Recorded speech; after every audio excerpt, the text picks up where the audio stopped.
Hello everyone. I had a few sketches that I wanted to show you, but I thought that maybe instead of just posting a bunch of images on Twitter, uh, I thought that today I'd try something a little bit different and to give you maybe a little bit more of a walkthrough and sort of what I'm thinking about when I'm doing sketches.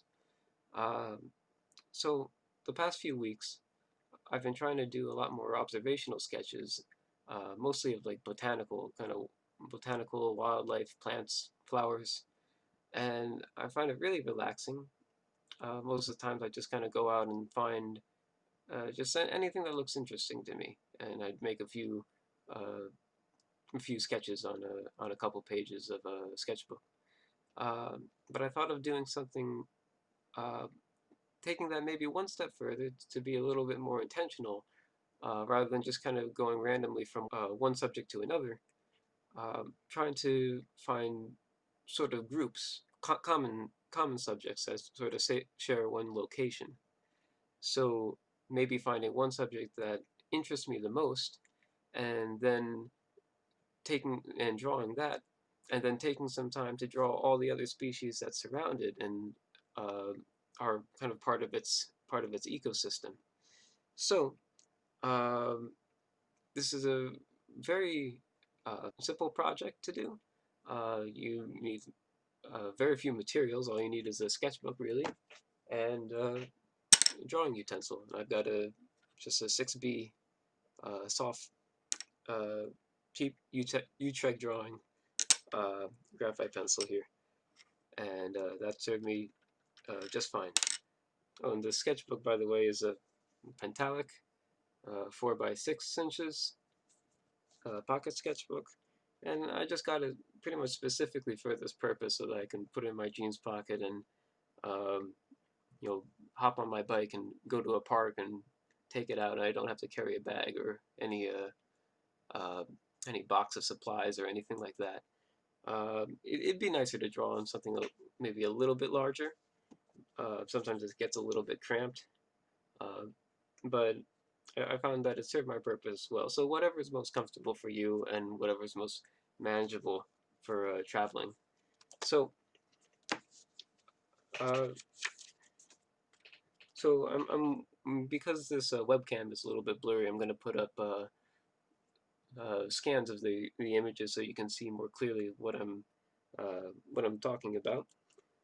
But so this first page, I picked what I guess you might call the star, the sketching session, and uh, this plant that I've seen a couple times before. Has these very long stems or racemes that have like multiple um, white soft white greenish flowers on them. It seems like a very delicate plant, and I just kind of like the way that they catch the light. Um, so I wanted to do a study of that. So when I approach like an observational drawing, I'm not really thinking, or at least an observational drawing for a sketch like this, I'm not really thinking of making a pretty drawing, but I'm trying to really understand what I'm seeing and to look carefully and to familiarize myself uh, with whatever my subject is. So on these pages, there's a lot of contrivances. So what do I mean by that? Um, well, this is actually a composite image. This is what I started with was this first stem or raceme, and just trying to capture what the buds look like, what some of the open flowers were, the general spacing of it, and then obviously I ran out of space to draw the whole plant, so I just kind of moved down, and this is the same plant.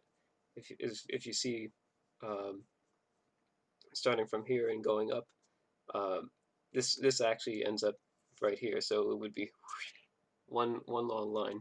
So I get to see the main flowers, and I get to see the leaves, and just indicate the general patterns on them. You get a little bit of the growth patterns, like how they overlap each other. But this one was more or less just drawing what I saw from one angle. I noticed on this leaf, for example, when I looked very closely, I saw there were these tiny bumps on the leaves, nearly imperceptible. So I just added a few sort of speckled dots just to remind myself that these things have texture to them, even if I draw them relatively smooth. And I only have to do it once to um, to get the idea. So when I look at this, uh, or when I look at the specific leaf, that's going to jog my memory later on if I wanted to make a full painting.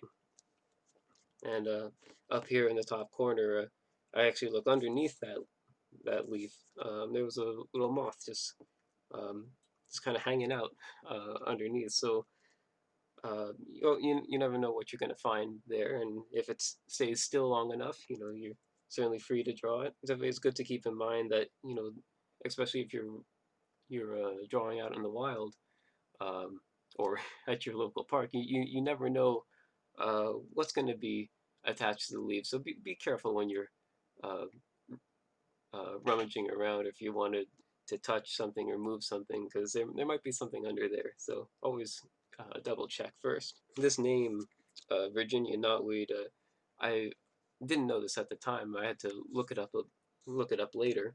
If you're paying close enough attention and you make good studies like this, then you don't even need a photo reference. You'll have familiarized yourself with the plant so that when you look uh, on a database, say like your local state uh, wildlife database, you should be able to pick out from the photo quite easily what you were looking at.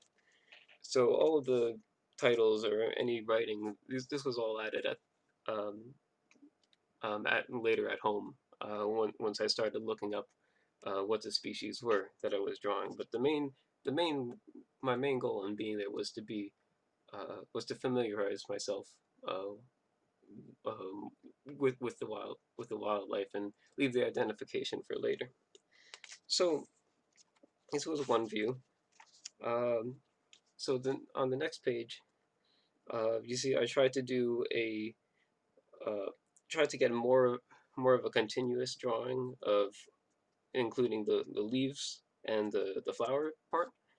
Um, and here you see this is already getting simpler. Uh, I'm not spending so much time on these individual details of the flowers, but I'm just trying to make sort of an indication because I don't. That's not what I'm looking at. It. I'm not looking at the specific details anymore because I already have that recorded here. So I'm trying to get a different aspect and see what does this flower look like more as a whole.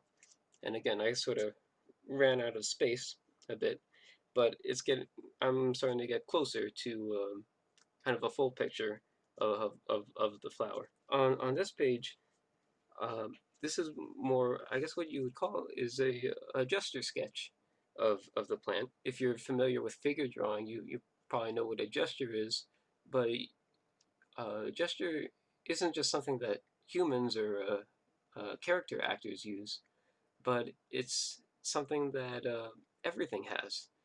Any leaf, any piece of drapery, tree, rocks, cracks in the sidewalk. Everything has gesture because everything is a product of motion or of energy. And so plants, especially, are constantly growing and they're moving in slow motion. So I was just kind of struck the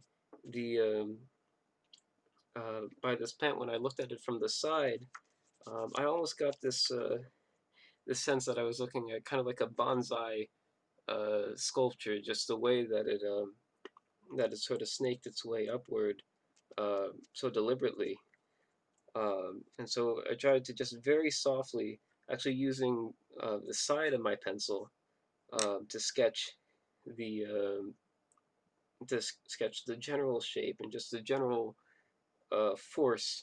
forces that the plant is following as it grows, and then some indications of the flowers at top. And I didn't um, this whole time I didn't use an eraser, so there are some stray marks that um, I know don't belong. But all I do is just if you draw a bad mark, just draw another one in the right place, because these aren't precious drawings. These are all just to help me understand what I'm looking at, and remember, so that I can use them at a later date in a painting, if I so chose to. And so there's another same thing, same gesture. I think these are actually two different plants. You could almost um, it's almost a camera pan from one to the other, um, from where it was sitting. And so here again, try to get a little bit more detail, um, uh, or rather a little bit more of a fuller picture of the plant from stem to flower. Um, and I'm getting even more, I guess you could say more iconic, or more calligraphic with the strokes to show the flower buds. Before, I was trying to be very careful to draw just these little hairs coming out of them, the buds, the way that they approach the stem, and how they all connected.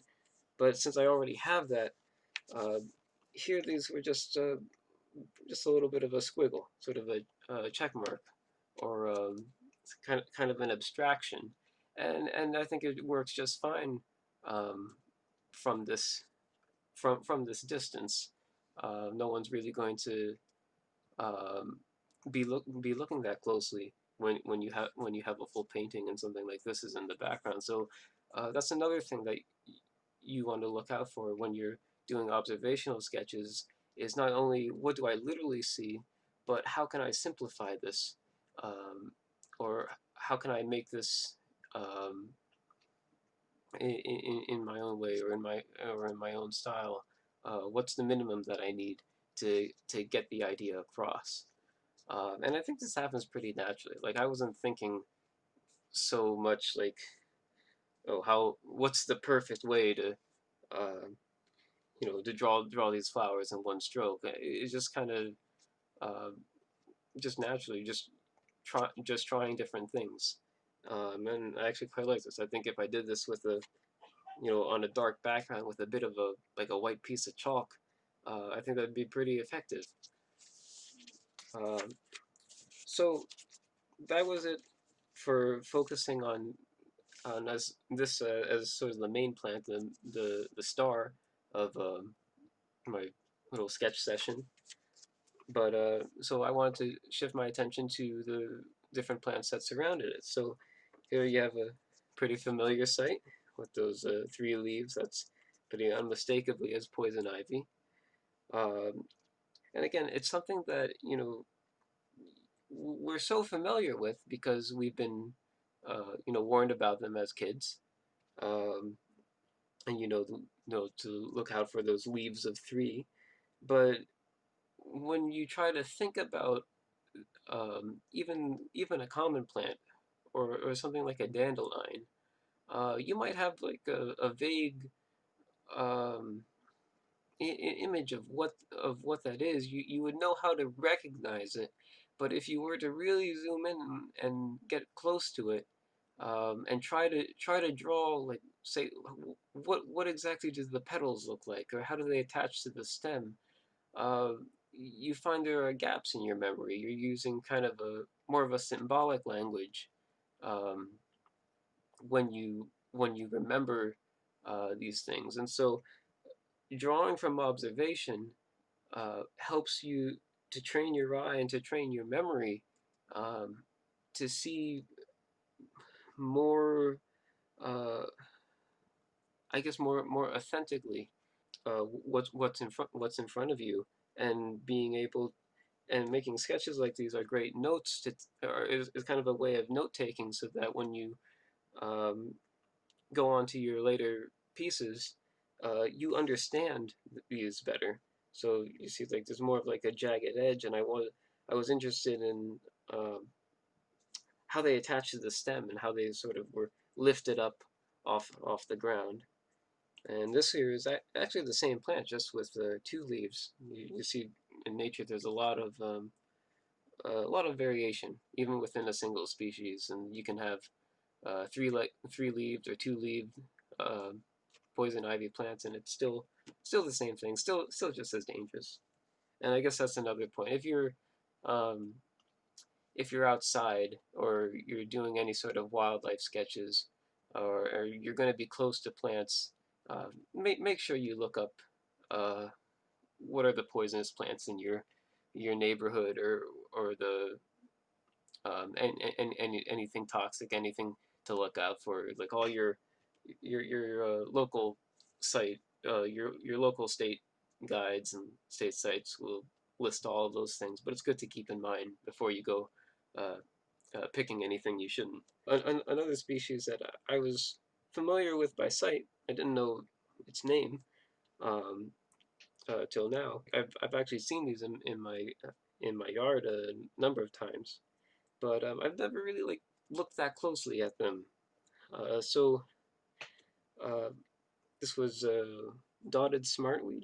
I was actually having a lot of trouble trying to find specifically which plant this was when I was trying to identify it. But if you notice here, and you'll probably see this much better in the scan than in the video, um, there are these little hairs attached to the stem, and that's something that if you're just kind of walking down the street or you just kind of casually glance at it, you're not going to notice. But those hairs on the stem, that's what really helped me identify uh, identify the species when I was looking online. So all those little details help. And again, this was kind of like the first sketch, just trying to get the basic details. So there's one view trying to focus on the flower, one focusing on the leaves and the structure and the stem, one and then a couple focusing on how they fit together and the general shape. And it's just as much detail as you need to get the idea across. So here were a couple more gestural studies. Uh, this is the same plant from the last page, but as you can see, this it was coming up out of the ground rather strangely, where it was actually fixed here, kind of leaned down, and then sprang back up again. And there were a couple of those stems like that. So you could almost imagine that like a deer or something came down and laid on it for a while, and the plant was just stuck in that position, and then after a while it grew up. And so that gesture, um, again, this gesture kind of tells a story, even in something, or at least you wouldn't think maybe of a plant of having character, having a life. But even though these are the same species, they have completely different gestures, and they feel very different. Just studying the gesture in things um, is just an endless process. You can find so many variations, and you can use them in your own work. This page was more traditional views, more straight on. You got the whole plant from stem to flower there. Um, and I tried to capture just some of the smaller things that were surrounding it. So uh, this looked maybe like a baby violet just shooting up. Um, this was some moss that was actually all around. I didn't need to draw the moss across the whole page because all I needed was a few fronds to tell me uh, this is the general pattern. So maybe if I were painting this, I'd paint like a wash of color to indicate where the moss was, and then just put little indications of this pattern um, here and there, like maybe on the edges or interspersed throughout, and that would give you the idea that it was filled up with this species. And again, the way that I picked these was basically after picking the star um, plant or the main plant that I wanted to focus on. I would I imagine taking a 5 foot string, and as if I had tied it to one end of the plant, and then reached it out and then drew a circle um, all around that plant, and then whatever was in that 5 foot radius, um, just drawing that. So that's why like a lot of these may be kind of common or uh, maybe they seem like almost like unremarkable species, but I'm drawing them because I see they support the one that caught my eye, and there's some sort of connection between them. Place that I was at was actually at the side of a small creek, and there was a dam right above us, and there's a spillway. So the soil is very moist. There's a lot of splashes, a lot of particles of water being lifted up. So it's a very humid spot. So all these plants must um, like that environment.